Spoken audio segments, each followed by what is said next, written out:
Tout-Puissant, le Créateur du ciel et de la terre. Il n'y a personne qui peut être comparable à lui. C'est ça? C'est une réalité que tout le monde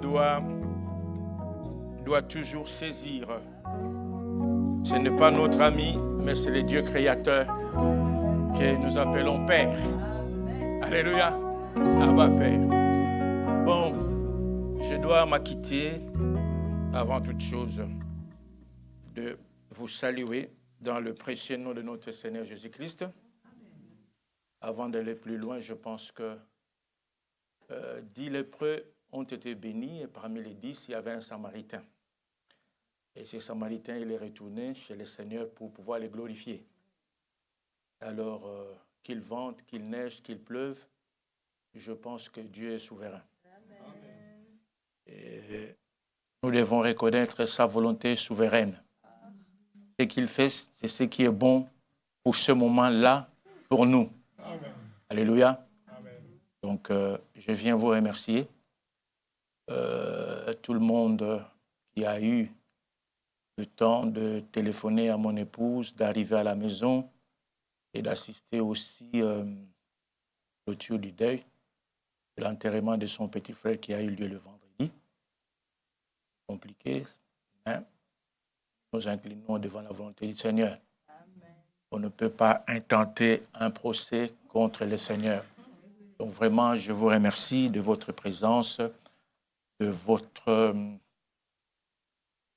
temps que vous avez mis à notre disposition et de votre aide financière aussi. Que Dieu vous rende au centuple. Pour le reste, nous continuons la marche. Alléluia. Nous continuons la marche. La vie ne se termine pas là. C'est pour cela que la fois passée, quand nous avons vu la foi, l'épreuve de ta foi, c'était à dessein. C'est à dessein que j'ai apporté ce message le dimanche passé. Jacques dit, frère, regardez comme un sujet de joie complète les diverses épreuves auxquelles vous pouvez être exposés, sachant que l'épreuve de votre foi produit la patience. N'est-ce pas? Alors ici, on a bien expliqué. Jacques ne disait pas être joyeux à cause des épreuves, mais être joyeux dans les épreuves, c'est différent. Il faut toujours comprendre les choses. C'est différent. Être joyeux dans les épreuves et être joyeux à cause des épreuves. Être joyeux à cause des épreuves implique la joie qui découle des épreuves elles-mêmes. Peut-être tirant des leçons ou en surmontant les obstacles. Par contre, être joyeux dans les épreuves suggère maintenir la joie malgré les difficultés en conservant un état d'esprit positif face aux défis. Oui, mes frères Jacques, comment moi je peux être joyeux alors que je suis meurtri, je suis en train de pleurer une sœur, une femme, un enfant? Jacques a répondu au verset 3 et 4, il a donné 2 bénéfices. Les épreuves vont produire la patience et les épreuves vont vous permettre à accéder à la maturité chrétienne, n'est-ce pas? Et alors là, Salomon nous donne une autre façon de voir les épreuves. Au moment de l'épreuve, tu dois réfléchir, c'est-à-dire tu médites, tu analyses pour comprendre ce qui se passe derrière cette épreuve-là. Et quelles leçons tu peux en tirer. Donc, à partir de ce jour-là, je pense que tout le monde doit être conscient. L'épreuve, c'est un examen qui va te permettre de te positionner par rapport à ce que tu as appris. Est-ce que les compétences sont acquises ou non pour que tu puisses te remettre en cause toi-même.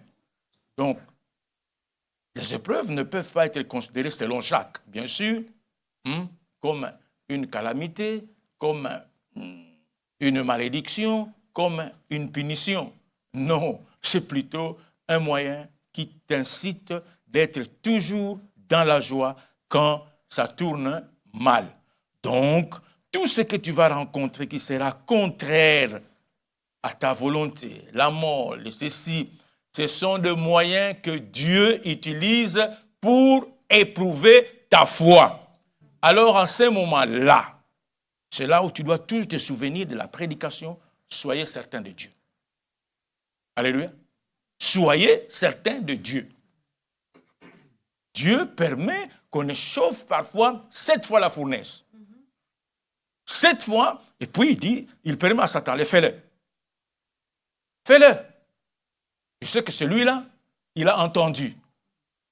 Ce n'est pas un chrétien, mais c'est un disciple accompli. C'est un HBC2. Un disciple accompli, ce n'est pas un chrétien. On parle de chauffeur le dimanche. Ça veut dire quoi? Vous savez ce que ça veut dire? Un chauffeur le dimanche, c'est-à-dire que c'est un mauvais conducteur. Et désolé, un chrétien le dimanche, c'est un mauvais chrétien. Voilà. Un chrétien le dimanche, c'est un mauvais chrétien. On est chrétien 7 jours sur 7. Amen. Et 24 heures sur 24. Amen. C'est ça un HBC2. Habakkuk 2. Qu'est-ce qu'il fait Noah? J'étais à mon poste. Ah. Et puis? Je veillais. Ah. Et puis? Pour voir ce que l'Éternel me dirait. Ah. C'est quelqu'un qui veille, c'est quelqu'un qui est attentif, c'est quelqu'un qui ne dort pas. Question du dimanche. Je suis désolé. Quand est-ce que tu vas atteindre la maturité? Quand est-ce que tu vas atteindre la maturité? Puisque tu es chauffeur de dimanche. Et c'est pour cela que le dimanche, il y a beaucoup d'accidents, parce qu'il y a des faux conducteurs. Alléluia. Ah ben oui, c'est du sérieux. Et pour cela, mes frères, l'épreuve, ça ne doit plus déclencher des murmures. Ça ne doit plus déclencher de plaintes. Cela ne fait qu'empirer la situation si tu es un chrétien, un disciple accompli. Un disciple accompli a toutes les armes nécessaires. Il sait où aller trouver du secours quand l'examen est proposé. Et vous savez très bien, lors de l'examen, le professeur se tait. Alléluia. Lors de l'examen, le professeur ne parle pas. Ça marche? Lors de l'examen, le professeur ne parle pas. Il attend que tu puisses démontrer ce que tu as au-dedans de toi. Alléluia. Je vous invite à vous lever. Nous allons lire ce matin dans Matthieu 13. Verset 13, à partir du verset 13 jusqu'au verset 15.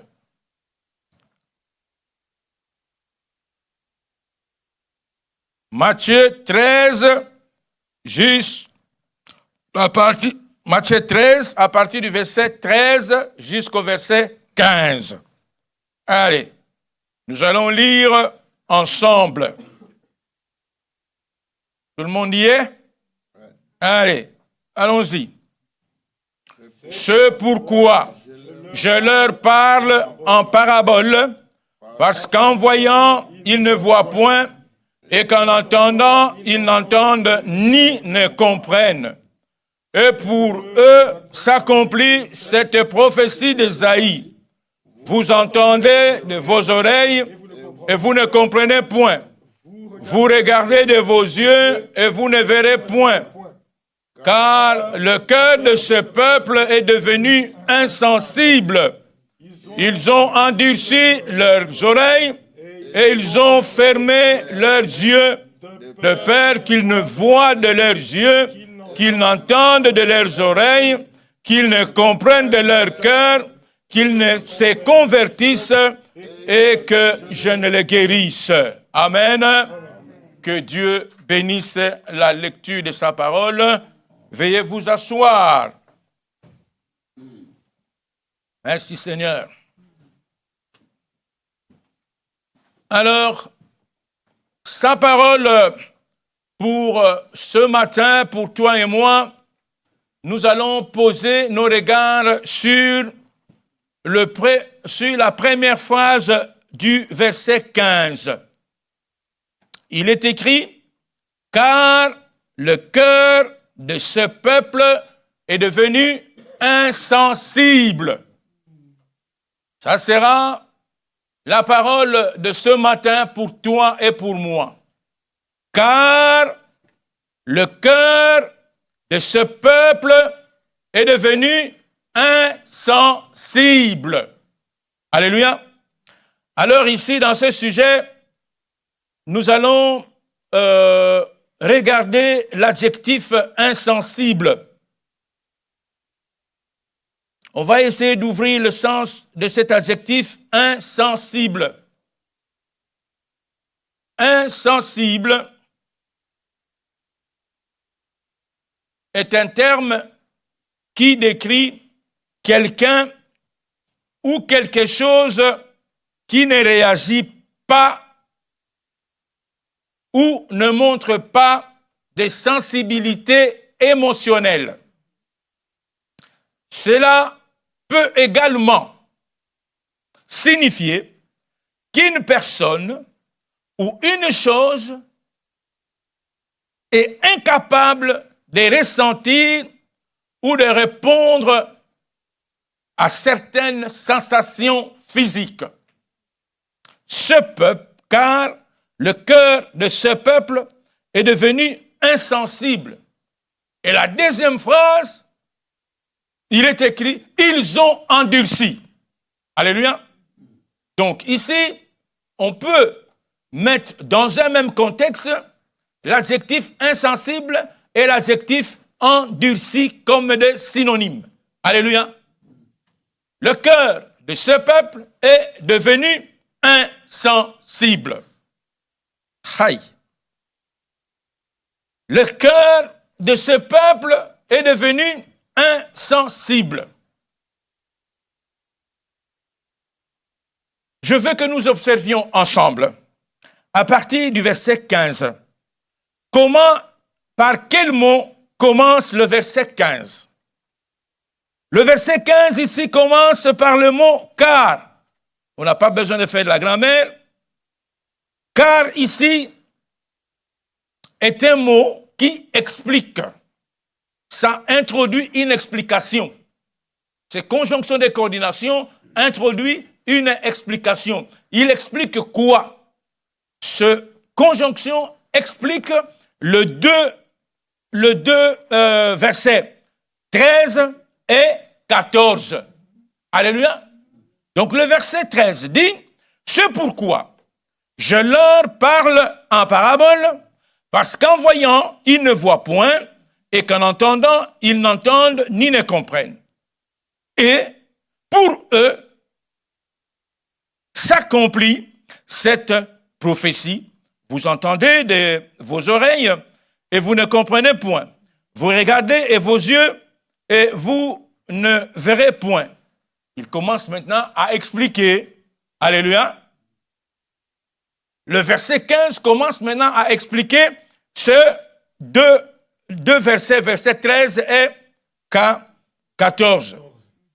Nous avons ici un peuple qui a endurci son cœur et qui par conséquent ne peut comprendre les vérités spirituelles. Alors nous devons saisir l'obstacle à la compréhension vient souvent de la résistance intérieure. Ça vient de la résistance intérieure plutôt que de la nature de l'enseignement. Et ceci doit nécessairement souligner l'importance de l'ouverture de l'esprit. et de la réceptivité spirituelle pour comprendre le message. Sinon, c'est compliqué. Dans le message « Dieu mal compris », le messager dit ceci.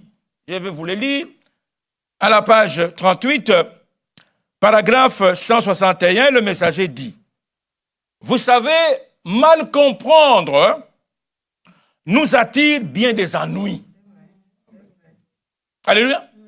Mal comprendre nous attire beaucoup des ennuis. Très souvent, les gens répètent des choses venant de quelqu'un d'autre alors qu'ils ont mal compris. Voilà qui ne manque pas de mettre les gens dans l'embarras. Je crois qu'il serait avantageux pour nous d'attendre, d'avoir bien compris quelque chose avant d'en parler. Alléluia. C'est pour cela que le Seigneur disait, faites attention de la manière dont vous entendez. Alléluia. Amen. C'est très, très important parce que dans chaque personne qui est assise ici, il y a une doctrine. Et cela vient de la manière de comprendre les choses. Je dis A, toi tu as entendu C. Tu as dit T, moi j'entends Z. Alléluia. C'est pour cela, il est toujours important de reformuler. Est-ce que c'est cela que tu as bien voulu dire? Et en ce moment-là, on pourra avancer. C'est très, très important quand on ne comprend pas très bien les choses. N'êtes-vous pas d'accord? Je sais que ça le serait pour moi. Il me serait bien avantageux de voir ce qui en est premièrement et ensuite d'en parler. Il ne faut jamais courir quand on n'a pas bien saisi les choses. Il faut bien comprendre les choses. Alors, tu tiens maintenant, puisqu'on a parlé de l'esprit ouvert et de la réceptivité spirituelle. Alléluia. Ta raison de vivre, quand on parle de la raison de vivre, c'est une quête personnelle pour trouver un sens à sa vie, n'est-ce pas? Donc, ta raison de vivre, mon frère, ma soeur, ma raison de vivre déterminera la manière de vivre. Tu es ici. Quelle est ta raison d'être ici? Quelle est ta raison d'être ici? Tu es venu vendre? Tu es venu voir quelqu'un? Tu es venu acheter? Je ne sais pas.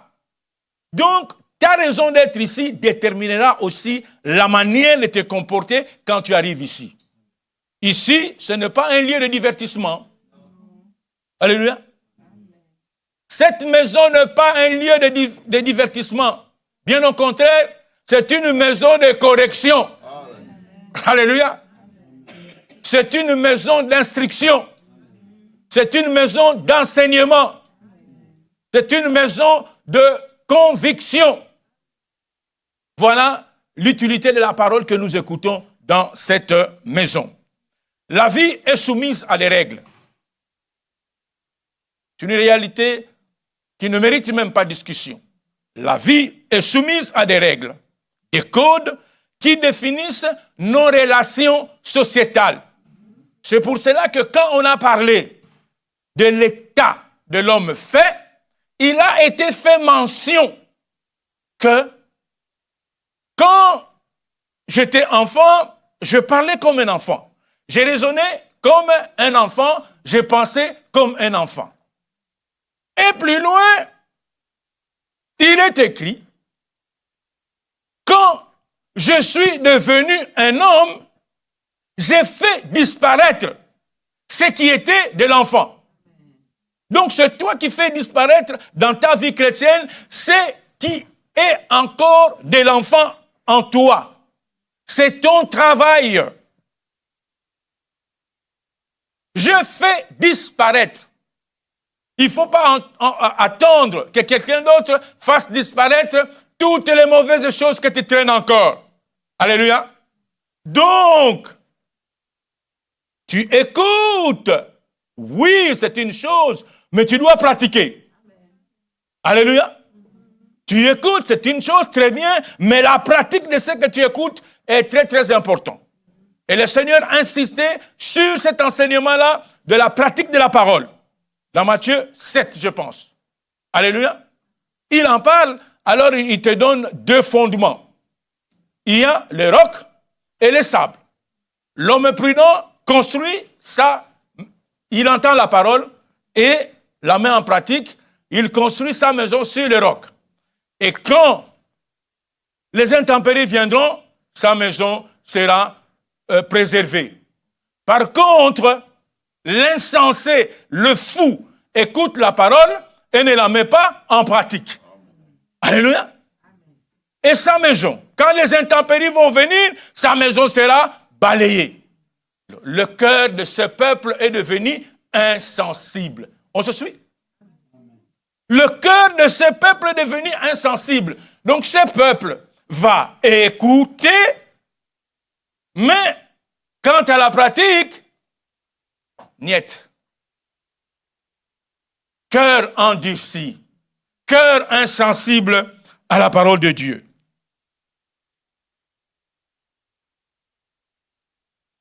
Vous savez, quand je disais que la vie est soumise à des règles, des codes qui définissent nos relations sociétales, c'est dans ce sens qu'il faut comprendre certaines interdictions. Alléluia. Ou certains empêchements en termes de choses dangereuses. Nous connaissons souvent ces choses dangereuses, mais nous avons l'habitude de discuter. Alléluia. Mais pourquoi discutons-nous? Nous savons très bien que ces choses sont dangereuses. On vous dit, attention, calomnier c'est mauvais. Tu le sais. On dit, voler c'est mauvais. On dit, être dans la débauche c'est mauvais. Mais on discute quand même. Pourquoi discute-t-on? C'est curieux, alors qu'on sait que ces choses sont dangereuses. Et parce que nous avons aussi une conscience. Pourquoi nous nous mettons à discuter? Hein? Nous réfléchissons encore là-dessus. Souvent, il t'arrive d'entendre dire « il ne faut pas ». Vrai ou faux? Il ne faut pas. Il ne faut pas. Qu'évoque pour toi cette expression « il ne faut pas ». Dans nos maisons, nos enfants, nos relations avec le... Ah mais il ne faut pas faire ça, il ne faut pas, il faut pas. Qu'est-ce que ça évoque pour toi? Je connais la réponse. Et chacun va répondre pour soi-même. Je connais la réponse. Il ne faut pas. Ah mais vous là-bas, tout le temps, ah, pas de pantalon, ah, pas de maquillage, oh, je vous avais dit, vous ne pouvez pas réduire le christianisme en pantalon, pas de maquillage, pas de... C'est bien, mais il y a mieux que ça. Alléluia. Il y a mieux que ça, mon frère, ma soeur. Quand tu as revêtu ton uniforme, hein? C'est quoi ton uniforme? Matthieu 13, verset 35. N'est-ce pas? Hein? Jean 13, verset 35. Noah. À ceci, tous connaîtront que vous êtes mes disciples. Voilà. Donc vous êtes identifiés par l'amour que vous avez les uns les autres. Amen. C'est ça votre uniforme. Amen. On vous identifie par rapport à cet amour-là. Amen. et rien d'autre. Amen. À ceci. Le roi tu lis? À ceci. À ceci, tous connaîtront que vous êtes mes disciples. Amen. Si vous avez de l'amour les uns pour les autres. Voilà votre uniforme. Voilà mon uniforme. Grâce à l'uniforme, je peux différencier. Ça, c'est un policier. Ça, c'est un douanier. Ça, c'est un gendarme. Alléluia. Parce qu'il a revêtu son uniforme. Alors toi aussi, ce matin, tu dois toujours apprendre à revêtir ton uniforme. L'amour. Et c'est que l'amour, ce n'est pas l'amour humain, l'amour philéo, mais l'amour agapao. Alléluia. L'amour de Dieu. L'amour de Dieu, lui, il nous aime.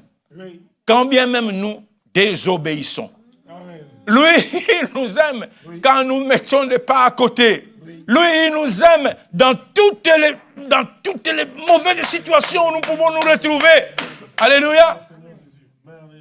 Tu fais les 100 pas à la rue de Dashkot. Tu fais les 100 pas je ne sais où.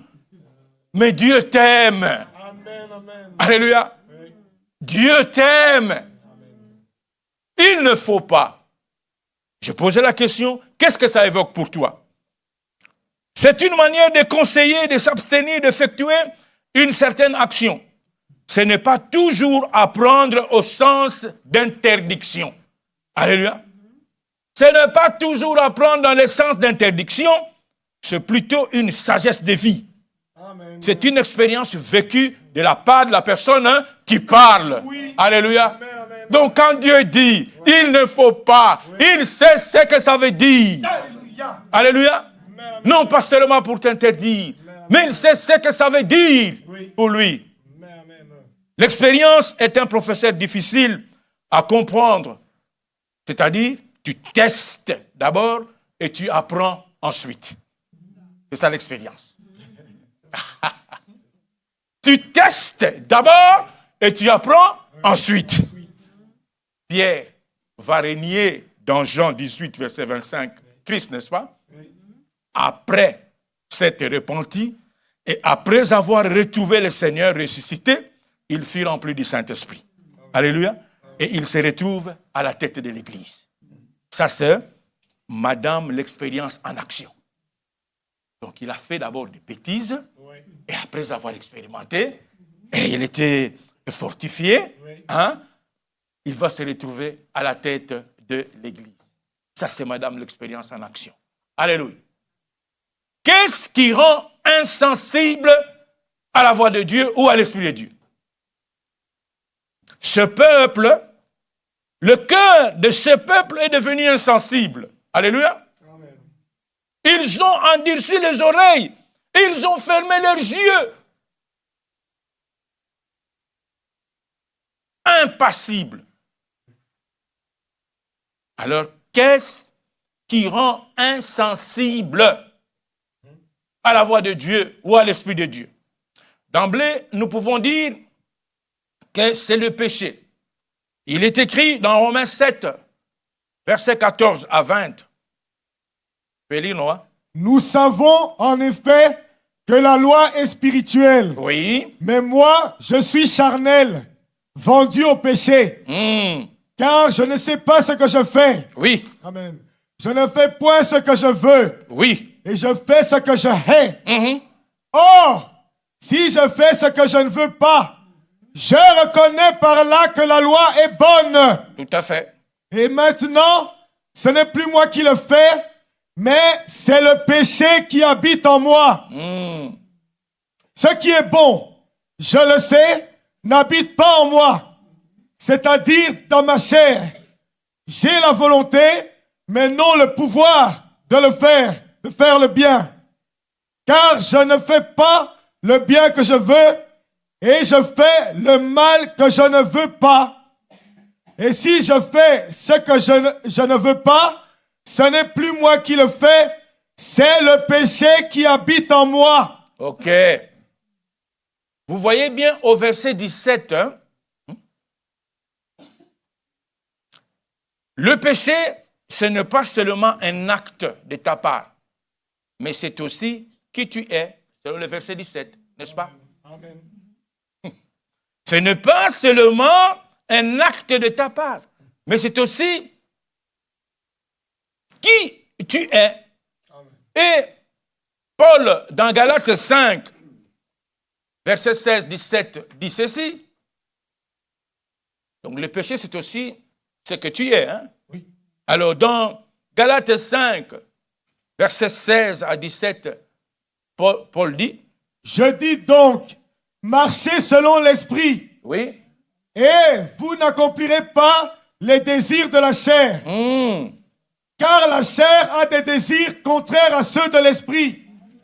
Et l'esprit en a de contraires à ceux de la chair. oui. Ils sont opposés entre eux, afin que vous ne fassiez point ce que vous voudriez. Ok, donc ici, Paul nous apprend qu'entre la chair et l'esprit, il y a une opposition farouche. Alléluia. Il y a une tension pour que tu ne fasses pas ce que tu veux, pour que je ne fasse pas ce que je veux, parce que le péché habite en moi. L'adresse du péché, ce n'est pas ailleurs. L'adresse du péché, c'est ton cœur. C'est ton cœur, c'est ça l'adresse du péché. Ne regarde pas ton voisin, ne regarde pas ta voisine. Non, monsieur. Mais l'adresse du péché, c'est ton cœur. Alléluia. Et Dieu a une attitude aussi bien déterminée par rapport à cette situation. Alléluia. Amen. Ésaïe 59, Noah, verset 1 et 2.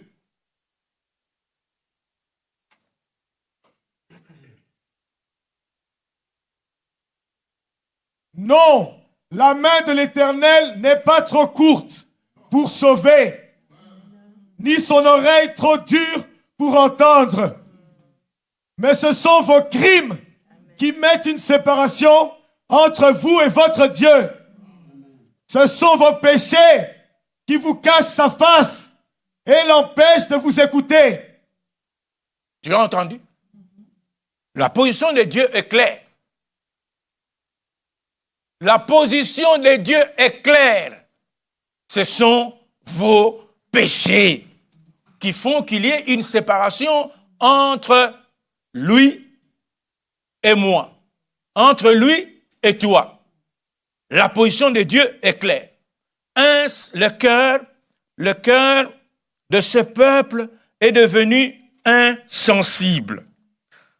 Lisons un peu dans Job 33, versets 14 à 15. Dieu parle cependant, Oui. tantôt d'une manière, tantôt d'une autre, et l'on n'y prend point garde. Il parle par des songes, par des visions nocturnes, quand les hommes sont livrés à un profond sommeil, quand ils sont endormis sur leur couche. Alors il leur donne des avertissements et met le sceau à ses instructions, afin de détourner l'homme du mal et de le préserver de l'orgueil, afin de garantir son âme de la fosse. OK. Et sa vie des coups du glaive. Tout à fait, on peut s'arrêter là. D'après ce que nous venons d'écouter, Dieu parle, cependant il le fait de diverses façons. Tantôt d'une manière, tantôt d'une autre, n'est-ce pas? Amen. Mais il peut se servir de songes ou encore de maladies. Le problème est que souvent, l'homme ne comprend pas que Dieu communique ainsi avec lui. Ça, c'est le problème de la personne qui parle et de la personne qui est en train de m'écouter. Alléluia. Dans Nombre 12, Dieu va nous montrer aussi comment il parle. Nombre 12, 6 et 8, s'agissant d'Aaron, de Marie, par rapport à la femme que leur frère avait épousée. Ils ont murmuré, ils ont parlé. Alors Dieu est intervenu. Dis-nous. Et il dit, écoutez bien mes paroles. Oui. Lorsqu'il y aura parmi vous un prophète, c'est dans une vision que moi, l'Éternel, je me révélerai à lui. Oui. C'est dans un songe que je lui parlerai. Oui. Il n'en est pas ainsi de mon serviteur Moïse. Il est fidèle dans toute ma maison. Je lui parle bouche à bouche. Je me révèle à lui sans énigme. Ok, vous voyez? Donc, Moïse était spécial. Moïse était spécial. Nous venons d'écouter que Dieu lui parlait de bouche à bouche. Mais pour moi, peut-être, il y aura une énigme. Alléluia. Songe, tout ce que tu veux. Mais Moïse était particulier. Alléluia. Amen. Alors si toi, tu n'arrives pas à comprendre ces choses, je pense que la situation qui est décrite ici, dans Matthieu 13, que le Seigneur est en train de décrire, vous savez pourquoi il parle en parabole? Vous savez?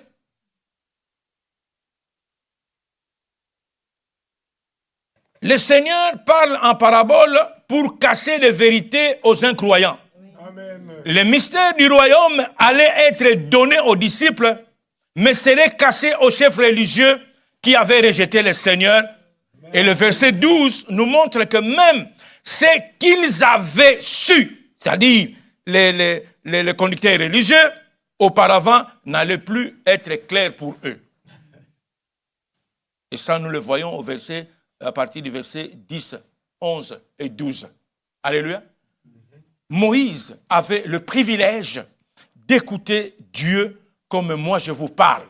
Ça, c'était le privilège que Dieu vient de spécifier. Donc, faites attention. Dieu peut utiliser tantôt tel moyen, tantôt tel autre. Alléluia. Parce qu'il est Dieu. Amen. Est-ce que tu es attentif? Est-ce que tu es attentif? Alors là, prenons aussi Ézéchiel 33. Prenons Ézéchiel 33. Versets 30 et 33. Écoutons encore quelque chose. Et toi, fils de l'homme, les enfants de ton peuple s'entretiennent de toi près des murs et aux portes des maisons. Oui. Et ils se disent l'un à l'autre, chacun à son frère, venez donc et écoutez quelle est la parole qui est procédée de l'Éternel. Et ils se rendent en foule auprès de toi. Et mon peuple s'assied devant toi. Ils écoutent tes paroles, mais ils ne les mettent point en pratique, car leur bouche en fait un sujet de moquerie, et leur cœur se livre à la cupidité. Bien noté, cupidité. Leur cœur se livre à la cupidité. Bien noté, cupidité. Vous avez vos GSM, interrogez Google cupidité, et vous gardez la réponse. Continue. Noah. Voici, tu es pour eux comme un chanteur agréable, possédant une belle voix et habile dans la musique. Ils écoutent tes paroles, mais ils ne les mettent point en pratique. Ok. Qu'est-ce que Jacques dit par rapport aux gens qui écoutent la parole et ne la mettent pas en pratique? Jacques a une réponse correcte par rapport à ça. Donc, tu es un auditeur oublié. Alléluia. Ben, le Seigneur n'a pas besoin d'auditeurs oubliés.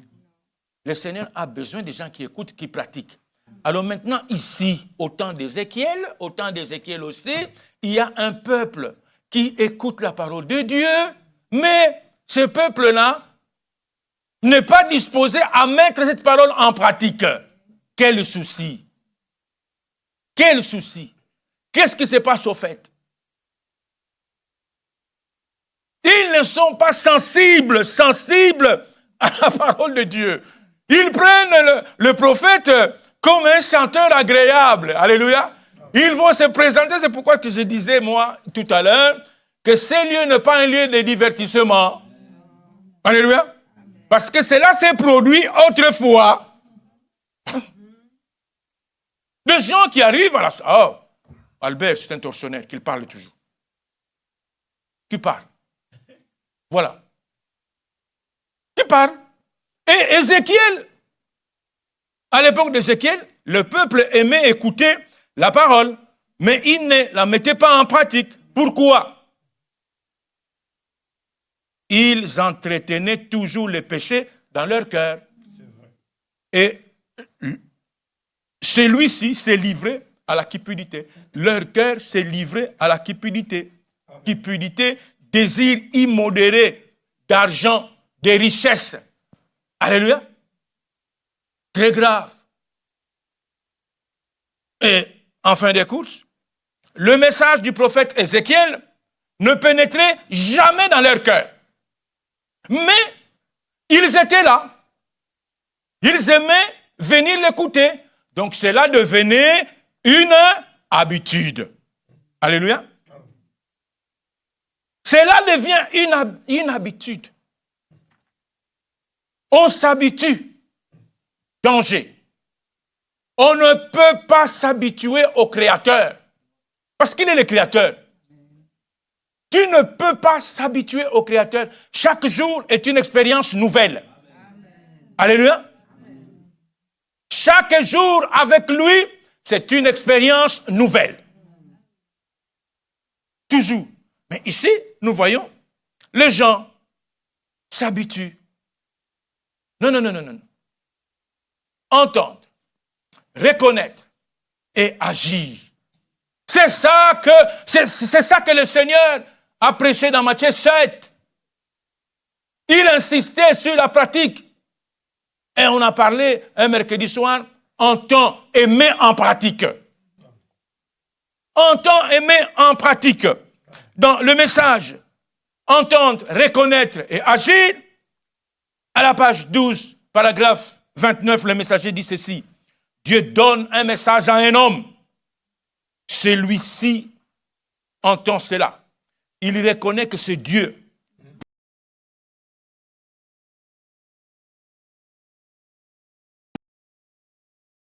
Pas l'affaire de quelqu'un d'autre. C'est son affaire. Dieu l'envoie pour s'occuper des affaires de Dieu. Il s'occupe des affaires du roi. Et tout devra libérer le passage pour le roi, c'est vrai. Tu ne peux pas entendre et reconnaître et puis ne pas agir. Ce n'est pas possible. C'est qu'il y a un mauvais esprit sur toi. Et c'est pour cela que je dis, attention, on est chrétien 7 jours sur 7, 24 heures sur 24. Si tu choisis d'être un chrétien le dimanche, tu es un faux chrétien. C'est comme on parle de faux chauffeurs les dimanches, chauffeurs de dimanche. Ce n'est pas normal. Il faut que tu progresses. Tu ne peux pas rester au stade du lait. Amen. Alléluia. L'œuvre que Dieu a commencé en toi, il l'achèvera certainement. Alléluia. C'est pour cela que tu es en progression. Tu es en progression. Quand tu es enfant, tu vas désirer le lait spirituel. Mais attendez, à 15 ans, le lait maternel n'a plus de sens pour un ado de 15 ans. Il n'en a pas besoin. Alléluia. Il n'en a pas besoin, c'est impossible. Il faut progresser. Il faut progresser quand tu entends, tu reconnais et que tu es certain de Dieu. Tu dois agir en fonction de ce que tu as entendu. Amen. Alléluia. Amen. Mais toi, tu es insensible par rapport à ce que tu entends. C'est vraiment grave. Alors, je voudrais quand même qu'on puisse illustrer cela dans la Bible de gens qui ont entendu, mais les dégâts ont été considérables après qu'ils aient entendu. Alors là, ça va nous amener, chef, au fameux épisode de Balaam, dans Nombre 22.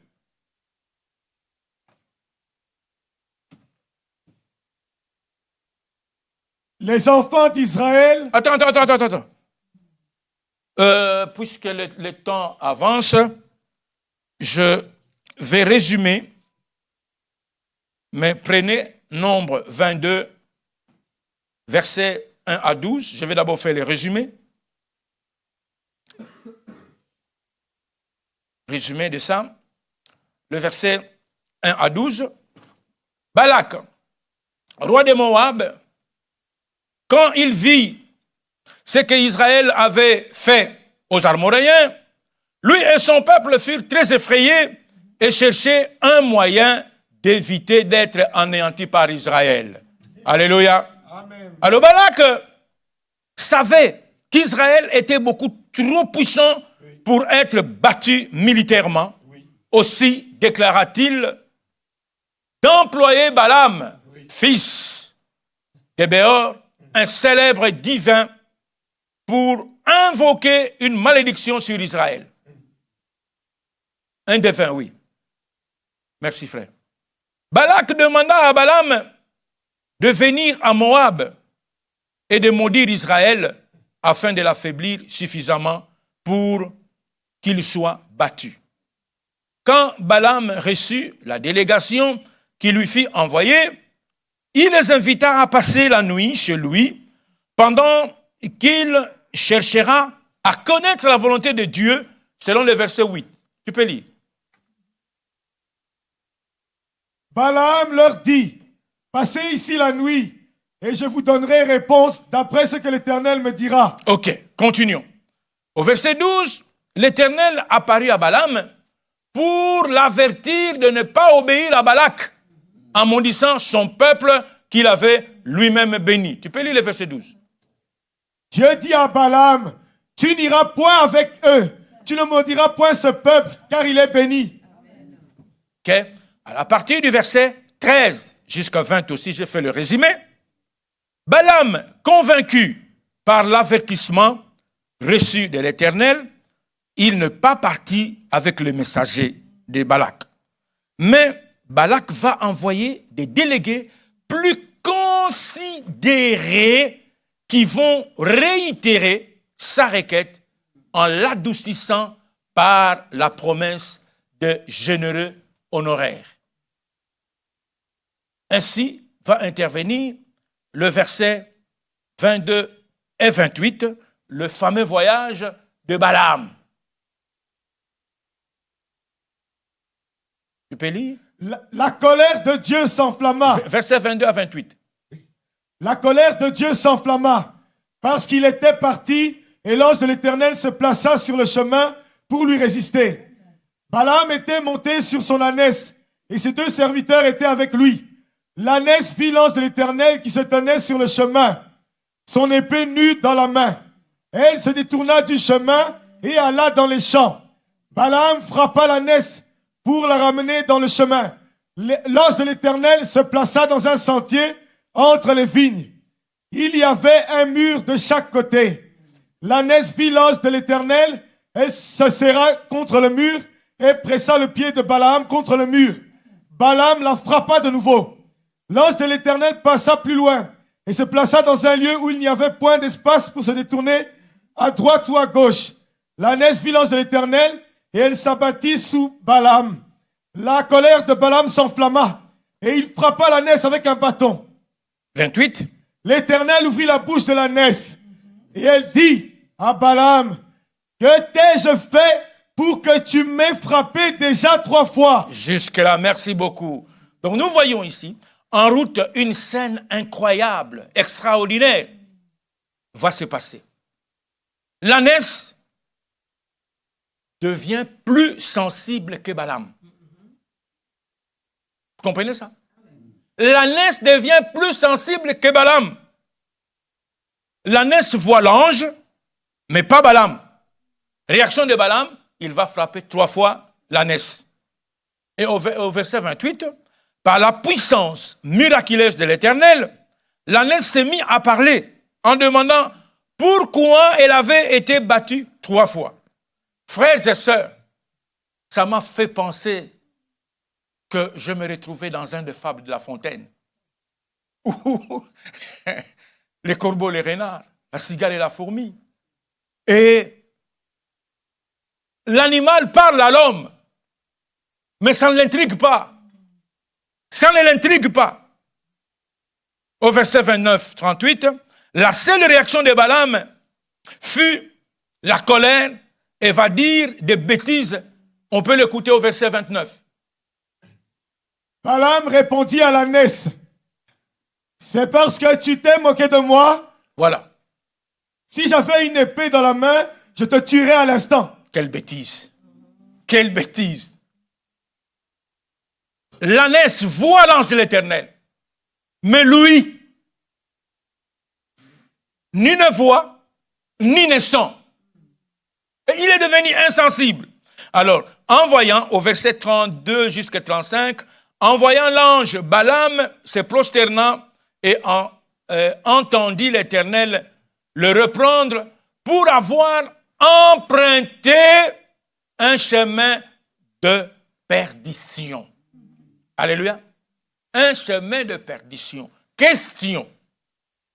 Pourquoi Dieu résiste à Balaam alors qu'au verset 20, non, après le verset 20, alors qu'au verset 20, l'Éternel lui dit, lève-toi, va avec eux. C'est intriguant. Lis le verset 20. Dieu vint à Balaam pendant la nuit. Oui. Et lui dit, puisque ces hommes sont venus pour t'appeler, lève-toi, va avec eux, mais tu feras ce que je te dirai. Ok. Mais Dieu, en chemin, lui résiste, alors qu'au verset 20, il vient de lui donner cet ordre-là. Mon frère, ma soeur, s'il te plaît, prête-moi ton attention afin que tu suives de façon à comprendre très bien ce que tu vas écouter. Alléluia.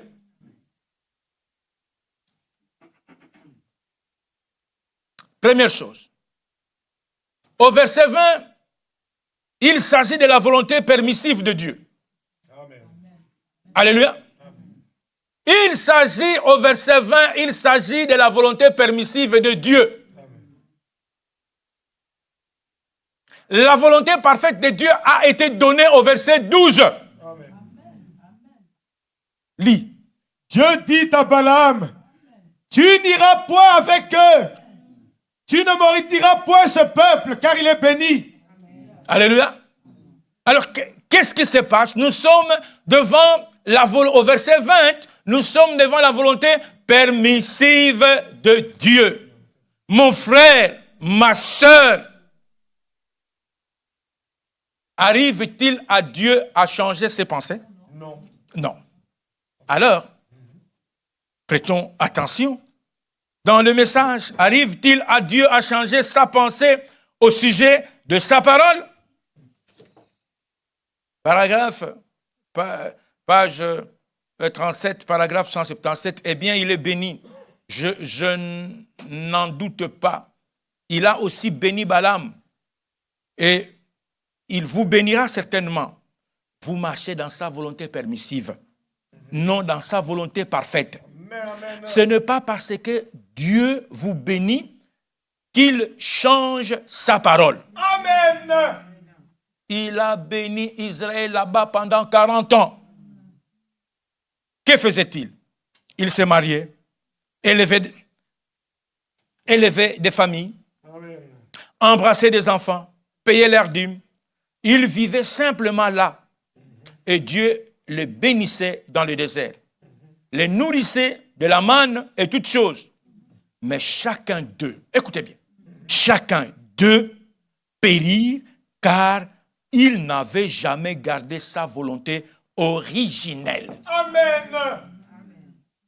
Sa parole. Ils avaient pris sa volonté permissive. Amen. Et la conclusion, toute cette génération qui était sortie de l'esclavage en Égypte tombait dans le désert, sauf Josué et Caleb. Sauf Josué et Caleb. Alléluia. Oh, Dieu, aide-nous. Dieu ne change pas sa volonté. Dieu ne change pas sa pensée. Pourtant, il vous bénira. Certainement, il a béni Balaam. Et que fit-il là-bas? Il pollua les camps. Voyez-vous, vous devez vous en tenir à ce qu'il a dit. Amen. Vous devez vous en tenir à ce qu'il a dit.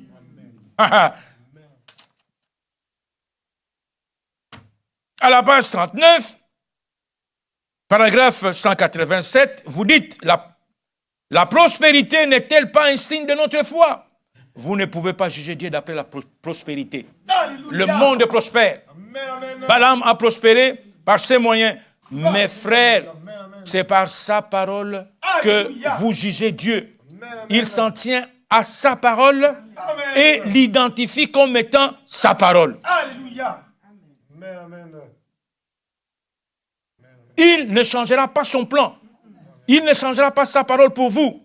Certainement pas. Alléluia. C'est vous qui devez changer. Amen. Vous ne pouvez pas prendre la parole de Dieu et la faire s'accorder à votre expérience. Jamais. Vous devez prendre votre expérience et la faire s'accorder avec la parole de Dieu. Alléluia. Alléluia. Amen, amen. Dieu n'est pas votre ami pour que vous puissiez vous habituer à lui. Non. Dieu n'est pas ton garçon de course. Tu as fait ta liste de courses. Tiens. Maman, quand tu seras au supermarché, hein, achète-moi ça. Automatique. Gratuit encore. Dieu n'est pas votre camarade. Amen. Alléluia. Amen. On ne peut pas s'habituer au grand créateur. Mais attendez, il y a quelque chose qui ne va pas. Ton expérience doit s'accorder avec la parole de Dieu et non l'inverse. Amen. Donc là, vous créez votre Dieu. Amen, amen. Vous créez votre Dieu. Un disciple accompli sera comme son maître. Maître. Amen, amen. Et pas l'inverse. Amen, amen. Amen, amen. Pas l'inverse, mon frère. Mais à quoi nous assistons aujourd'hui? Des choses bizarres. Ici, mon frère, la volonté parfaite de Dieu se trouve au verset 12. Dieu a déjà parlé. Oui. Et au verset 32b, l'Éternel dit à Balaam, ça je vais lire, j'ai noté, voici, je suis sorti pour te résister, Amen. car c'est un chemin de perdition qui est devant toi. Amen, amen. Que veut dire un chemin de perdition? Un chemin de ruine. Amen. Alléluia. Amen. Un chemin de perdition qui est devant toi. Amen. Cette déclaration, mon frère, ma soeur, implique les intentions de Balaam n'étaient pas conformes à la volonté de l'Éternel. Amen. En réalité, si Balaam était encore en vie, uniquement parce que l'ânesse avait vu l'ange et s'était détournée. Alors, observons maintenant très bien. Observons très bien. L'Éternel ne résistait pas à Balaam par rapport au départ. Alléluia. Non. L'Éternel résistait à Balaam par rapport à ses intentions inavouées. Alléluia. À ses intentions non déclarées. Et comme il est Dieu, il sonde le cœur, il a connu les intentions de cet homme. Alléluia. Dieu ne résistait pas à Balaam par rapport à son départ, non. Mais Dieu résistait à Balaam par rapport à ses intentions inavouées. Balaam aimait le salaire de l'iniquité, dit de Pierre, lis-le-nous, de Pierre 2, verset 15. C'est ça le problème. On arrive, hein, la cupidité. Ah. Après avoir quitté le droit chemin, Oui, ils se sont égarés en suivant la voie de Balaam, voilà. fils de Bossor, qui aima le salaire de l'iniquité. Tu as entendu? Le problème était à ce niveau-là. Balaam aimait le salaire de l'iniquité. Voilà pourquoi Dieu lui résistait. Alléluia. Pas par rapport à son départ.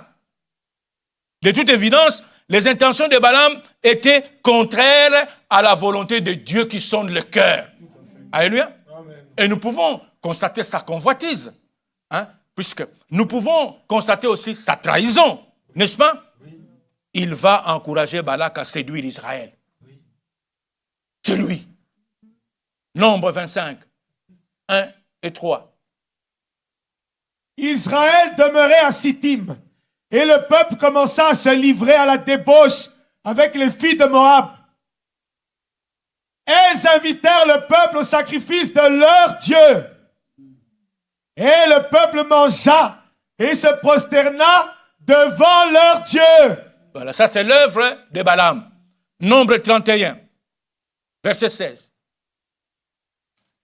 Voici, ce sont elles qui, sur la parole de Balaam, ont entraîné les enfants d'Israël à l'infidélité envers l'Éternel. Voilà. Dans l'affaire de Péor. Ça c'est l'œuvre de Balaam. Et qui dit Jude 11, je pense. Jude 11. Malheur à eux, car ils ont suivi la voie de Caïn. Ils se sont jetés pour un salaire dans l'égarement de Balaam. Ils se sont perdus dans la révolte de Corée. Qui sont ceux-là? Ce sont des faux frères qui s'introduisent parmi nous. Alléluia. Ces faux frères qui s'introduisent parmi nous, le cœur de ce peuple est devenu insensible. C'est pourquoi l'Éternel va résister à Balaam. Parce que dans son cœur, il y a des choses inavouées que Dieu seul peut voir. Ah, ce frère, il est bon. Ah, cette sœur, et pardon. Pardon. Hein. Je vous dis pardon. Est-ce que tu me connais? Est-ce que je te connais? Ça, c'est ton apparence. C'est ton apparence. Et là, on doit dire les choses clairement, sans mettre le gant. Il n'y a qu'un HBC2 qui peut juger de tout. Pourquoi, boss? Ah, parce que lui, il est connecté. Il n'est jamais nobat. Alléluia. Il est dans la méditation. Il est dans la prière. Il est dans la pureté. Il est dans la persévérance. Il est dans le pardon. Alléluia. Et comme il est connecté avec l'Esprit, Dieu lui révèle. Alléluia. Daniel, quand tu as commencé à prier, alléluia. Ah, connexion. Quand tu as commencé à prier, il n'est pas dans la distraction. Non. Il n'est pas dans le divertissement. Non, il est branché. Amen. Alléluia. Dieu résiste à Balaam à cause de ses intentions inavouées. Balaam est diminué dans sa capacité de reconnaître précisément la voix de Dieu, de discerner avec précision la volonté de Dieu. Frère, tu as eu du courant tous les jours au Congo? Pourquoi? C'est le délestage. Nous, quand nous avons grandi, ce mot existait dans les dictionnaires, mais on ne l'utilisait pas. Et aujourd'hui, tout Kinshasa, on parle de délestage. Alléluia. Le délestage, c'est-à-dire, on coupe l'alimentation électrique de certains circuits. Alors aujourd'hui, on va servir la commune de Forêt. Demain, Anderlecht. Et la semaine prochaine, une autre commune. C'est le délestage. Mais nous n'avions jamais vécu dans ces pays avec ces vocabulaires délestage. Donc, ici, Balaam est en délestage. Oui. Alléluia. Amen. Diminué de ses capacités de discernement. Il devient indisponible, mais les appels entrent, il ne décroche plus. Ah, ça c'est spirituellement parlant. Hein? Ah oui. Les appels entrent. Mais comme il est en délestage, il n'y a pas moyen de décrocher. Alléluia. Toi aussi, tu vis ces délestages. Amen. Examine-toi. Amen. Et pour cela, que l'Esprit est en train de te dire, amen, il faut progresser pour que tu sois à ton poste, tu veilles et que tu attends, c'est que l'Éternel va te dire pour que tu puisses répondre. Mais tu es en délestage. Tu es en délestage. Il y a un souci. Balaam a entendu, mais il n'a pas pu obéir. Et comme il n'a pas pu obéir, il devient qui? Désobéissant. Oui. Alléluia. Oui. Désobéissant, insoumis. Oui. Mais attention, la désobéissance a un salaire. Amen. La désobéissance a un salaire. Oui. Prenons le cas de Saoul. Oui. 1 Samuel 15. 1 Samuel 15, verset 10 d'abord. L'Éternel adressa la parole à Samuel et lui dit, oui, je me repens d'avoir établi Saül pour roi, car il se détourne de moi et il n'observe point mes paroles. Stop. Pourquoi Dieu regrette? Pourquoi Dieu regrette? Parce qu'il essaie de détourner de Dieu, il n'observe pas la parole de Dieu. Ah, c'est Saoul, hein, un roi. Oui. Pas l'apparence, mon frère, ma soeur, pas l'apparence. Nous devons apprendre à gratter pour voir le vrai bois, pas le formica. Nous devons gratter. En grattant, c'est comme cela que nous saurons quel bois s'agit-il. Bois noir ou bien bois aggloméré. Hein? Donc, il faut gratter. Et au verset 13 jusqu'à 24, qu'est-ce qui se passe, Noah? Samuel se rendit auprès de Saül, et Saül lui dit, sois béni de l'Éternel. J'ai observé la parole de l'Éternel. Samuel dit, qu'est-ce donc que ce bêlement de brebis qui parvient à mes oreilles, et ce mugissement de bœufs que j'entends? Saül répondit, ils les ont amenés de chez les Amalécites, parce que le peuple a épargné les meilleures brebis et les meilleurs bœufs afin de sacrifier à l'Éternel. Est-ce que Dieu t'a dit ça? Non, il n'a jamais dit ça. Dieu t'a dit ça. Dieu t'a donné un autre ordre. Amen. Dieu t'a donné un autre ordre. Amen. Et toi, tu te substitues en Dieu. Tu commences à expliquer ce que Dieu ne t'a pas dit. Amen. Mais c'est comme ça que nous vivons. Ah oui, ça c'est Saoul. Non! Nous vivons comme ça, comme Saoul. C'est dans l'humain. Quand bien même, au jardin d'Éden, Dieu n'a pas été choqué ou surpris de ce qui s'est passé. Mais ce qu'Adam pouvait. Et ce qu'Adam pouvait. Lui, qui vivait une vie que je ne suis même pas capable de qualifier. Mais, continue, Noah. Alors c'est pour l'Éternel ton Dieu. Et le reste, nous l'avons dévoué par interdit. Oh, on t'a dit de dévouer par interdit tout. Maintenant, toi, tu catégorises. Ça, on va vouer à l'interdit et ça, on va garder. Pour le compte de qui? Pour le compte de qui? Continue. Samuel dit à Saül, arrête! Et je te déclarerai ce que l'Éternel m'a dit cette nuit. Oui. Amen. Et Saül lui dit, parle. Samuel dit, lorsque tu étais petit à tes yeux, n'es-tu pas devenu le chef des tribus d'Israël? Et l'Éternel ne t'a-t-il pas oint pour que tu sois roi sur Israël? Voilà.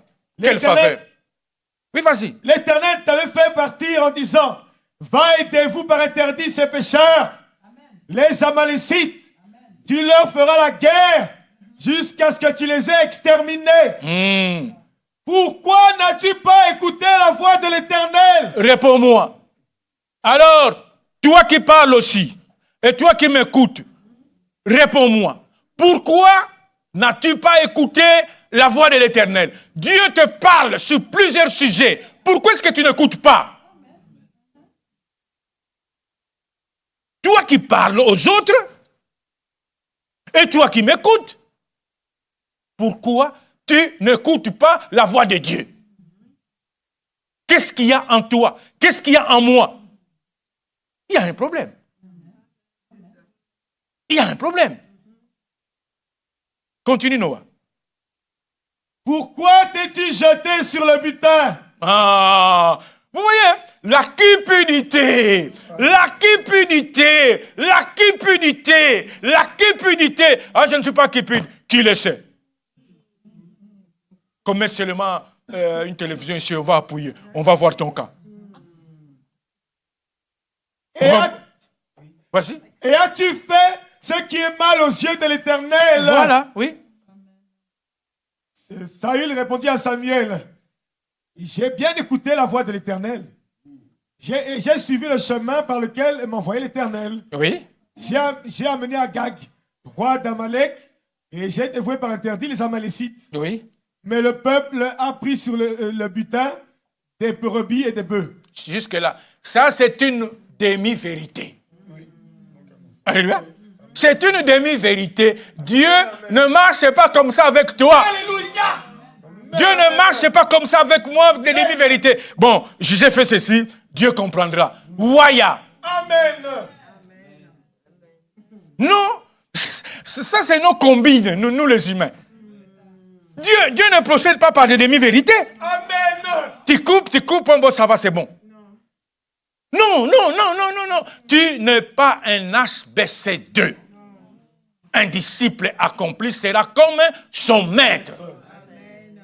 Et continue, Noah. Le peuple a pris le butin et des brebis et des bœufs comme prémisse de ceux qui devaient être dévoués afin de les sacrifier à l'Éternel, ton Dieu, à Gilgal. Dieu n'a pas besoin de ça. Sacrifice de corruption. Dieu n'a pas besoin de ça.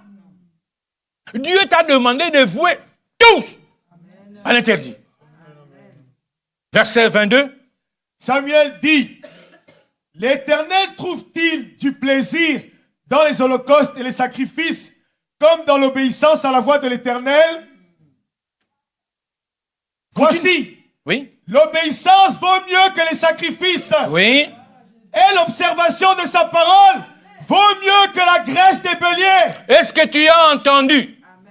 Toi qui parles aux autres et les autres qui sont en face de moi. Verset 23. Car la désobéissance est aussi coupable que la divination. Amen. Continue. Et la résistance ne l'est pas moins que l'idolâtrie Voilà. et les téraphim. Tu vois, la résistance là, hein, c'est ça l'endurcissement. Alléluia. La résistance, c'est ça l'endurcissement, mon frère, ma soeur. Hein? Tu résistes toujours à Dieu. Tu résistes, mais au profit de qui? Au profit de qui? Puisque tu es en tension. Tu es en tension, tout le temps. Il y a tension entre la chair et l'esprit. Mais là, Dieu ne marche pas comme ça. Continue, Noah. Puisque tu as rejeté la parole de l'Éternel, il te rejette aussi comme roi. Voilà. Voilà ce que je disais. Être insensible à la parole de Dieu a des conséquences. Alléluia. A des conséquences néfastes sur ta vie et sur ma vie. Alors, si vous voulez voir la fin de Balaam, puisqu'il a aimé le salaire du péché, Nombre 31, verset 8. Voilà la fin de Balaam. Ils tuèrent les rois de Madian avec tous les autres. Oui. Évi, Rekem, Tsour, Our et Reba, 5 rois de Madian. Ils tuèrent aussi par l'épée Balaam, Voyez-vous? fils de Béor. Il a péri par l'épée. Et quand tu vas dans Josué 13, verset 22, Esther, tu vas m'accorder un quart d'heure. Ah oui. Parmi ceux que tuèrent les enfants d'Israël, Oui.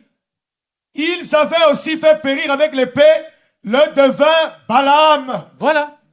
fils de Béor. Vous avez entendu? Donc, il faut être sensible à la voix de Dieu.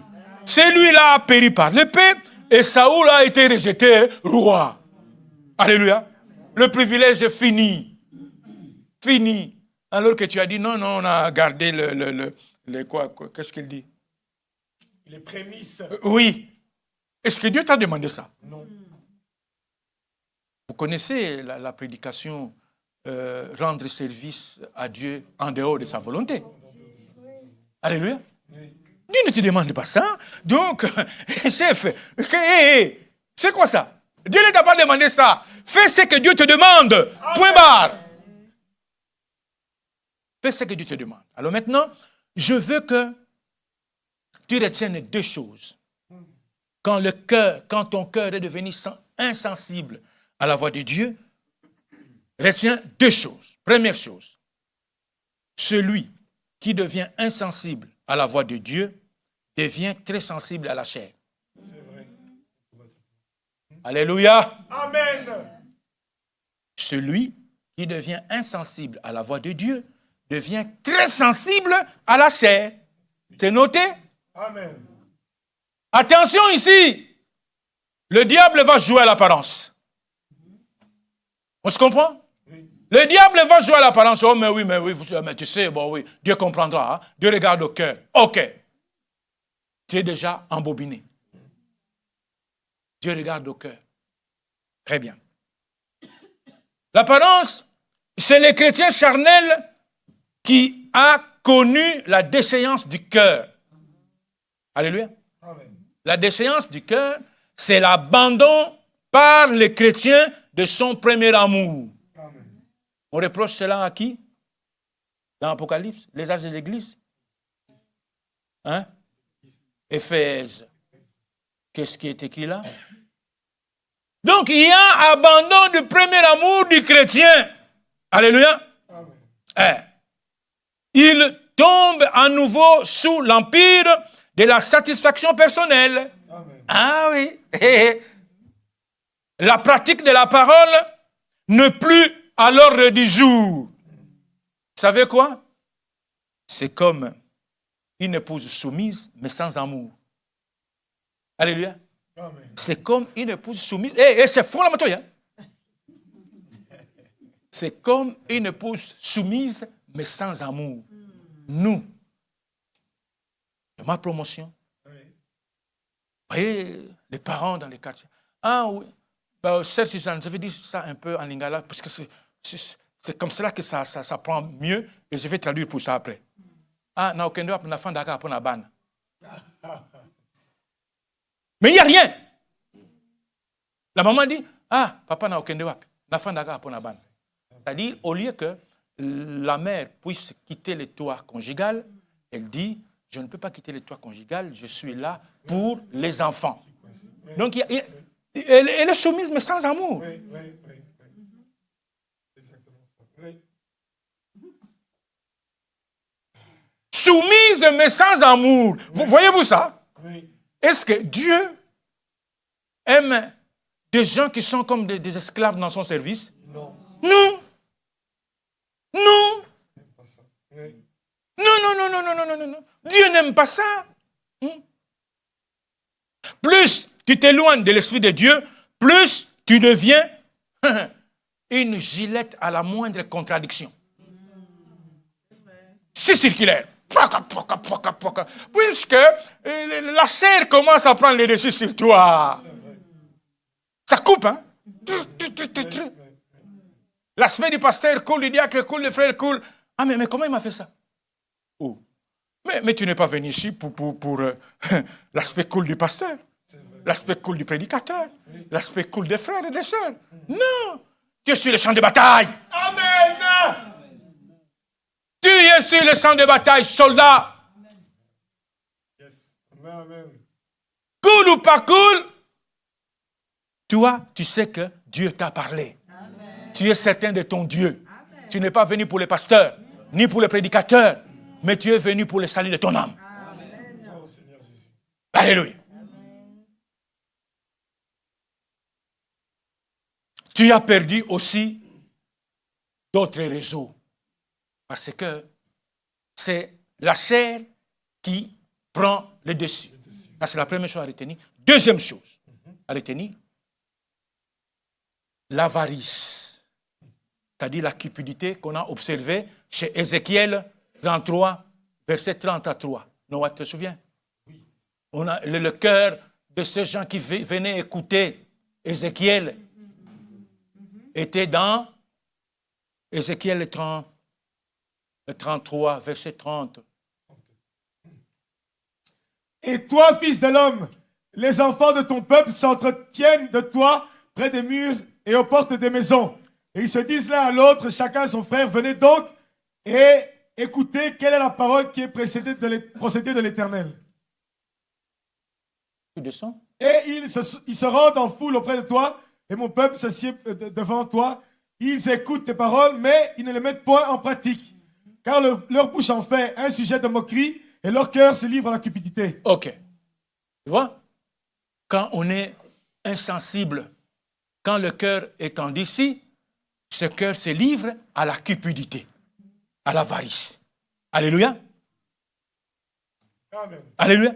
Donc celui qui devient insensible à la voix de Dieu est attiré par un parasite très important, l'avarice. L'amour des choses matérielles. Alléluia. Donc, à un moment donné, elle est passée dans le cœur de Balaam. Et quand tu deviens amoureux des choses de la terre, mon frère et ma sœur, fais attention. Pourquoi? Quand Dieu te dit une chose, tu veux avoir un deuxième avis. Parce que c'est ton copain. Dieu t'a déjà dit. Ça, c'est nous, les humains. Je vais à l'hôpital, le médecin donne son avis, et quand je viens partager avec frère François, il me dit, là, mais frère, n'y va pas vite, hein. Demande aussi un deuxième avis. Mais pas pour Dieu. Amen. Alléluia. Amen. Pas pour Dieu. Amen. Quand Dieu te dit, il t'a dit. Amen. Et maintenant, si tu veux vivre dans la volonté permissive, ok, vas-y. Mais les conséquences, il ne faut pas oublier. Il ne faut pas oublier. Toutes ces femmes qui prêchent par-ci, par-là, ok, c'est bon. Elles sont dans la volonté permissive de Dieu. Dieu a dit la femme se tait, ce n'est pas son problème de venir se mettre derrière une chaire, commencer à enseigner. Ah mais oui, on voit ça, on voit. Ok. Nous, quand nous lisons la Bible, nous comprenons la Bible et nous avons l'esprit pour pouvoir discerner en tant que HBC2 de juger de tout. Mais continue toujours dans cette voie-là. Quand Dieu te dit non, on ne cherche pas un deuxième avis. Donc, quand tu cherches un deuxième avis, tu sais ce qui se passe. Donc, ton cœur est déjà parti. Tes oreilles n'écoutent plus. Vous savez, c'est le cas d'une jeune fille qui a amorcé l'hameçon de l'amour. Tu peux beau lui dire, c'est fini, oh il est beau, oh sans lui. Et c'est le cas d'un jeune garçon qui est amorcé par l'amour. Oh mais non maman, il faut, vous ne comprenez pas, vous ne me comprenez pas. Oh là là, le cœur est déjà parti. Le cœur est déjà parti. Moi je me souviens de mes sœurs. Je me souviens de mes sœurs, toujours la bagarre. Parce que moi j'étais la sentinelle, chien méchant. Gloire au Seigneur. Chien méchant. Alléluia. Et je voyais là au coin, je prenais des pierres. Oui. Boum. Oui. Boum. Et quand on venait à la maison, c'est toi la bagarre. J'ai dit oui. Mais c'était trop tard. C'était trop tard, le cœur était déjà parti. Et nous parents, on est en train de rigoler, mais c'est comme ça. Le cœur est déjà parti. C'est parti. Parce que la personne a été amorcée ou la personne a mordu la maison de l'amour. Mon frère, ma soeur, là où tu es devenu insensible, écoute même les gens que tu ne considères pas. Écoute. Cadélanès qui parle, mais cela n'a rien fait à Balaam. Il va plutôt proclamer sa folie. Si j'avais une épée. Si j'avais une épée. Mais pourquoi? Parce que le cœur de Balaam était déjà parti. Hein? Au salaire de l'iniquité. Parce que quand Balak avait envoyé le deuxième groupe avec des promesses, tout ça, le cœur de Balaam a tapé, poum, et là, je vais m'acheter déjà un jet privé là, hein, poum, poum, le cœur était déjà parti. Alléluia. Ah, ça fait rire. Le cœur est déjà parti. Alors mon frère, ma soeur, quand Dieu a dit non, n'entre pas en négociation avec lui. Amen. Alléluia. Amen. N'entre pas en négociation avec lui. Amen. C'est perdu. Oui. Car c'est lui qui t'a créé. Alléluia. Il sait bien ce qui est mieux pour toi. Il sait mieux ce qui est pour toi. Amen. Amen. Or, toi, tu t'ignores. Tu ne te connais même pas. C'est vrai. Tu ne te connais pas. Amen. Amen. Bon, si je peux oser te poser ton âge spirituel, Oui. et je ne sais pas, qu'est-ce que tu vas me répondre? Oui. J'étais avec des frères et sœurs à la maison, puisqu'on a présenté la carte postale de Job. Job était intègre. Alors les frères et les sœurs m'ont posé, mais c'est possible. Je dis, mais oui, mais c'était un HBC2, un disciple accompli. Avec un disciple accompli, Dieu vient, il te vante devant Satan. Amen. As-tu vu mon serviteur Job? Amen. Est-ce que Dieu peut, aujourd'hui, tel que tu es là, toi mon frère, toi ma soeur, Dieu peut te vanter devant Satan? Hein? mais oui. Dieu, quand tu es un HBC2, un disciple accompli, Dieu te vante. Il te dit, il dit à Satan, continue toujours. Je sais que celui-là, il est certain de ce que j'ai dit. Ça, c'est le travail de Dieu devant Satan. Oui. Et les frères et les sœurs m'ont dit, mais je dis, mais ça c'est Job. Oh, mais c'est un peu trop. Je dis, c'est Job, c'est la Bible qui donne le témoignage. On a vu son caractère. Et puis d'autres faits de Job, c'est qu'il était lui. Et quand Job parlait, tout le monde se taisait. Il y avait révérence. Alléluia. Et quand tu étais dans des soucis d'argent, tout ça, Job pourvoyait. Job n'était jamais indifférent.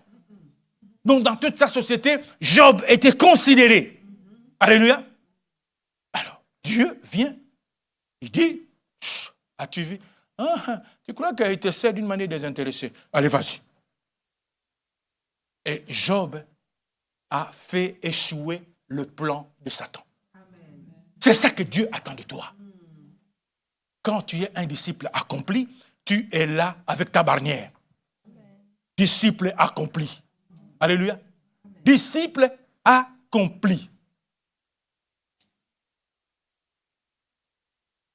N'entre pas en négociation avec Dieu parce que Dieu te connaît. Il ne faut pas le faire. Ne négocie pas avec Dieu. Quand tu entres dans la négociation avec Dieu, c'est perdu. Ton cœur est déjà parti, on le sait. Dieu a déjà donné sa volonté parfaite. Souvent, qu'est-ce que nous disons? Oui, mais laissez un peu la date du 8 mai tranquille. Alléluia. Laissez la date du 8 mai tranquille. Par an, c'est une fois. On a le 8 mai une fois. Mais tu as habitué Dieu à cette date-là. Tu ne connais que cette date. Oui, mais. Mais pourquoi oui, mais? Dieu a déjà dit non. Non. Amen, amen. Alléluia. Amen. C'est pour cela que Dieu te résiste en chemin. Oui. Alléluia. Amen. C'est pour cela que Dieu te résiste en chemin. Oui. Le cœur de ce peuple est devenu insensible. C'est une réalité dans la vie chrétienne. Sinon, le Seigneur n'allait pas parler de ça. Alléluia. Amen. Ce sont les paroles du Seigneur lui-même. Alors, mon frère, ma soeur, je te dis que l'endurcissement est punissable. Oui. Nous avons vu le cas de Balaam, nous avons vu le cas de Saoul, rejeté roi. Si nous allons dans le psaume 95, verset 8,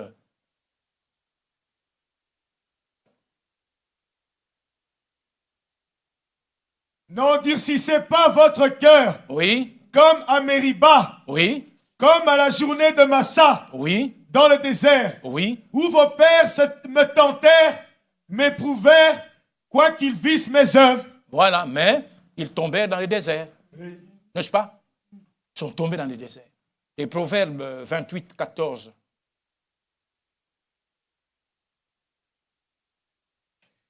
Heureux l'homme qui est continuellement dans la crainte, mais celui qui endurcit son cœur tombe dans le malheur. Voilà. Mon frère, ma soeur, tu veux devenir sensible à l'Esprit de Dieu?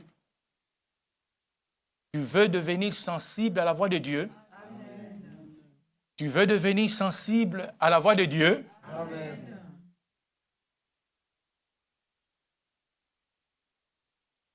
Salomon te donne un conseil.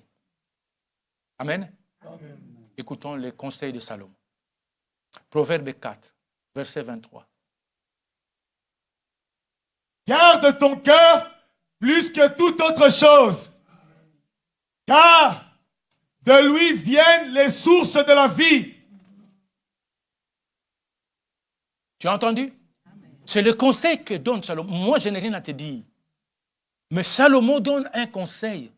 Garde ton cœur, parce que qu'est-ce qui se passe? C'est le cœur qui devient insensible, n'est-ce pas? Alors Salomon vient, il te dit, garde ton cœur. Donc si ton cœur est gardé pour le Seigneur, si tes affections sont concentrées sur sa personne, les résultats de ta vie seront à sa gloire. Amen. Alléluia. Amen. Il n'y a pas une autre solution. Une question donnée, la réponse se trouve dans la Bible. Alléluia. Amen. Donc il faut rentrer à la maison, étudier ces proverbes, 4, verset 23. Si tu ne gardes pas ton cœur, puisque c'est le cœur qui devient insensible, si tu ne gardes pas ton cœur, attends-toi à avoir une vie ruinée. Bien que tu seras ici, mais on sait que tu as un cœur déchu. Tu as un cœur déchu, c'est la forme qui est restée. Mais tu as perdu ton premier amour. Alors ta vie sera ruinée. Tu ne dois jamais perdre cela de vue. Garde ton cœur, mon frère. Garde ton cœur.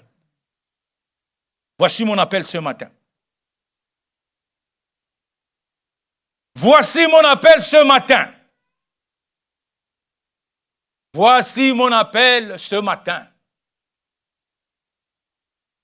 Le cœur de ce peuple est devenu insensible. Mon appel est que je renonce à cette disposition, que tu renonces à cette disposition pour que tu puisses être comme ton Seigneur. Amen. Alors ici, là, après avoir parcouru un chemin assez long, puisque c'est Paul qui nous a introduits dans ce domaine de la spiritualité, quand il a catégorisé dans l'Église, il y avait des chrétiens charnels et des chrétiens spirituels. Je pense que le chemin que nous avons parcouru nous a donné des informations utiles. Je ne dirais pas des informations. Nous a donné des instructions. Alléluia. Amen. Utiles pour que nous puissions revêtir notre uniforme, qui est l'amour, et que nous puissions faire disparaître en nous ce qui est de l'enfant, pour que nous puissions devenir de disciples accomplis, c'est-à-dire de Habakkuk 2. Alléluia. Et afin que, quand les épreuves de la vie viendront, quand le Seigneur voudra bien nous éprouver, puisque nous sommes des élèves, nous allons à l'école. À l'école, après un temps déterminé, il y a des examens. Il y a des examens pour passer les classes. Et quand Dieu viendra faire ces examens, et que tu puisses être dans la joie.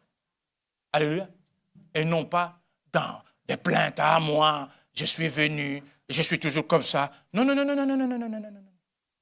tu dois vivre cette vie chrétienne avec tous les éléments nécessaires pour que tu puisses faire échouer le plan de Satan comme l'a fait Job. Alléluia. Que Dieu vous bénisse.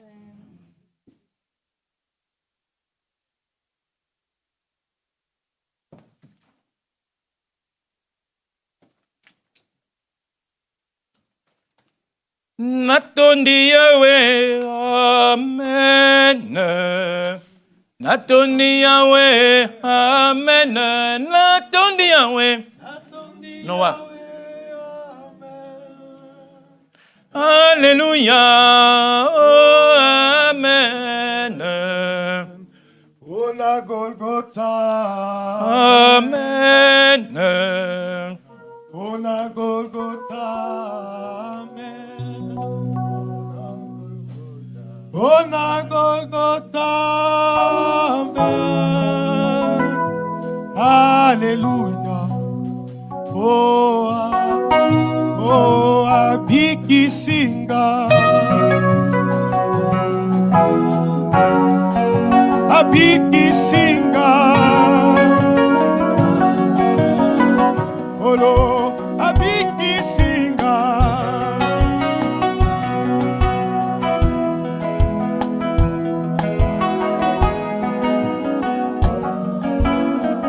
Oh, Pone Kulusu. Pone Kulusu, Pone Kulusu,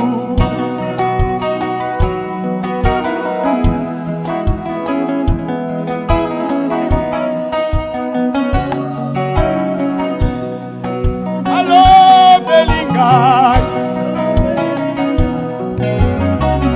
allo Belingai.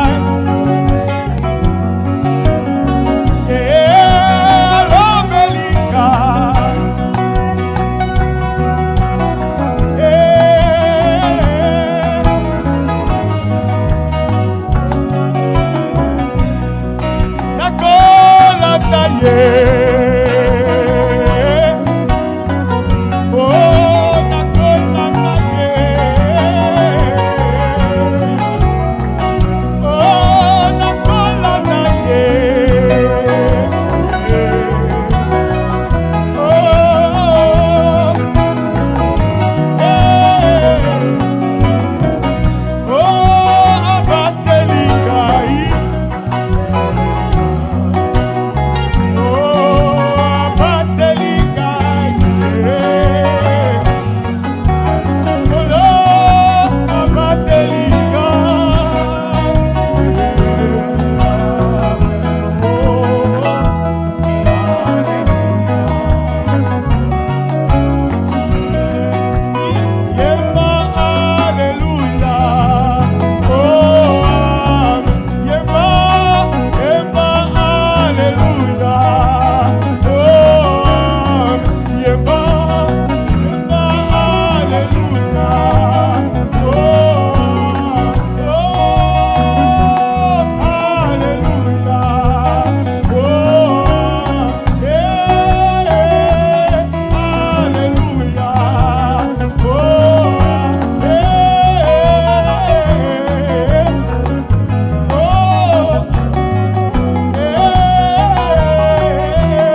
Nous allons prier.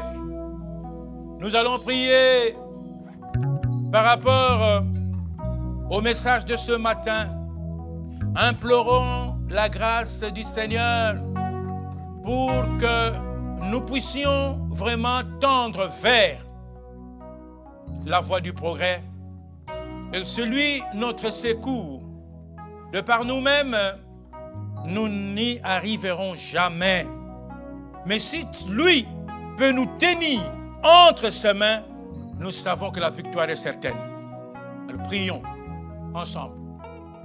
Seigneur notre Dieu,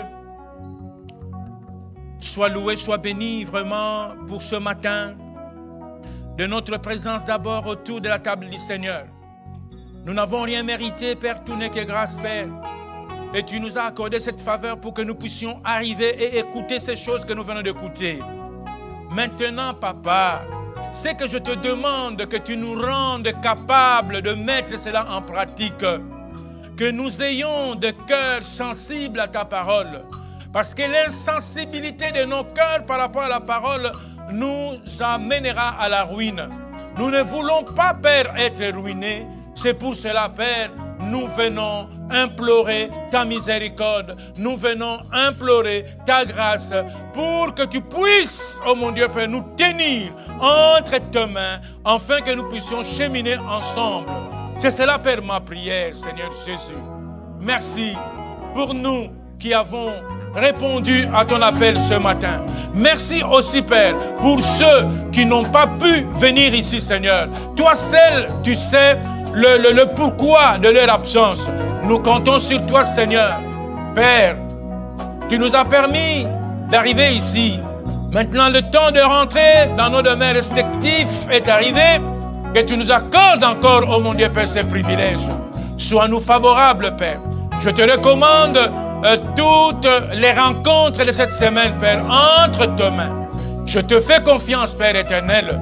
C'est que je demandais et c'est que je n'ai pas demandé, que le Saint-Esprit intercède pour nous. Je t'ai ainsi prié dans le précieux nom et suffisant de notre Seigneur et Sauveur Jésus-Christ. Amen. Amen. Notre réunion de ce matin est terminée. Allez dans la paix du Seigneur. Que Dieu vous bénisse richement.